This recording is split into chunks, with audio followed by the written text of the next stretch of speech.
फौज किराए पर नहीं रखी जा सकती।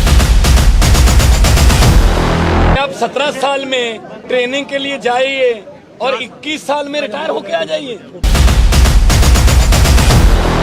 जब हम हीटर लगाकर सोते हैं बच्चों के साथ, तो वो कारगिल की पहाड़ियों में -20 डिग्रीज में काम कर रहे होते हैं। क्या आप उनको किराए पे रखोगे?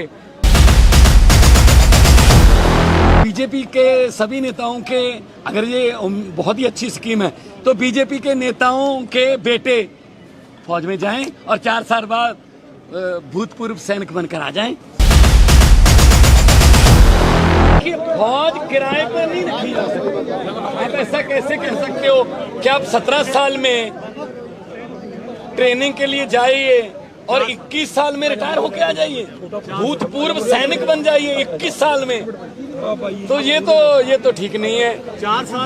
जिन्होंने देश के लिए बहुत ही उल्ट हालातों में काम करना होता है, जब हम अपने बच्चों के साथ सो रहे होते हैं एसी लगाकर, तब वो 50-55 डिग्री सेल्सियस जैसलमेर और गंगानगर के बॉर्डर पर हमारे सैनिक काम कर रहे होते हैं, देश के लिए हमारी रक्षा कर रहे होते हैं।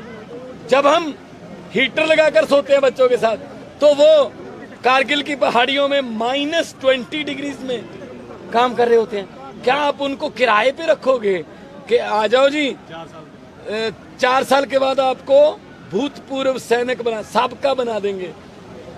ये नेता तो कभी रिटायर नहीं होते हैं, सिर्फ जनता ही रिटायर होती है, और वो भी सैनिक। इसका विरोध करते हैं हम। ऐसा नहीं चाहिए, हमें फौज किराए पे नहीं चाहिए। फौज का मतलब फौज है। ये खुद ये गांव, इस गांव के बहुत से लड़के फौज में हैं, कुछ शहीद हुए हैं। तो हम सीना तान के खड़े हैं बॉर्डर पर, लेकिन आप हमारी तनख्वाह या पेंशन काट रहे हो, तो ये तो अच्छी बात नहीं है। प्रधानमंत्री क्या अपील करेंगे सर? मैं तो यही अपील करूंगा, ये जो कानून उन्होंने अग्निपथ वाला बनाया है, इसको वापस लें।